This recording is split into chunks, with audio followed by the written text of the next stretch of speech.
আজকে আমাদের এক আত্মীয়র বিয়ের নিমন্ত্রণ ছিল, তাই সকাল থেকেই সবাই খুব ব্যস্ত ছিলাম।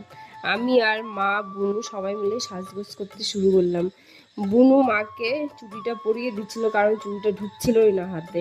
রেডি হওয়ার পর মা বুনু সবাই আমরা আয়নার সামনে দাঁড়িয়ে নিজেদেরকে দেখছিলাম কেমন লাগছে।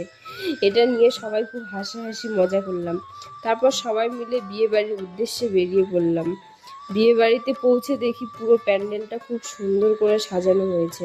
চারিদিকে রঙিন লাইট, ফুল আর সুন্দর ডেকোরেশন দেখে মনটা ভালো হয়ে গেল। বুনু আর দিদিভাই প্যান্ডেলের সামনে দাঁড়িয়ে অনেক ছবি তুললো। দেখার জন্য বাড়িতে ঢুকতেই দেখি চারিদিকে অনেক লোকজনের ভিড়। সবাই বউকে দেখছে আর ছবি তুলছে। এত কোলাহল আর আনন্দের মাঝে বিয়ে বাড়ির পরিবেশটা আরো সুন্দর লাগছে। আমাদের দাদাভাই ক্যামেরা নিয়ে ভিডিও করছিল, কিন্তু খুব গরম ছিল আর বউয়ের কাছে এত লোকজন ছিল যে ঠিকমতো ভিডিও করতে খুব কষ্ট হচ্ছিল।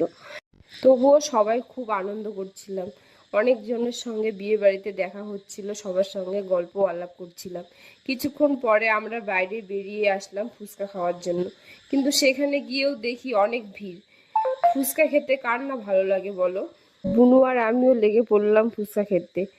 সত্যি সবাই মিলে হাসি ঠাট্টা গল্প আনন্দ করে খাওয়াটা খুবই সুন্দর লাগছিল। ভিডিওটা এখানেই শেষ করলাম।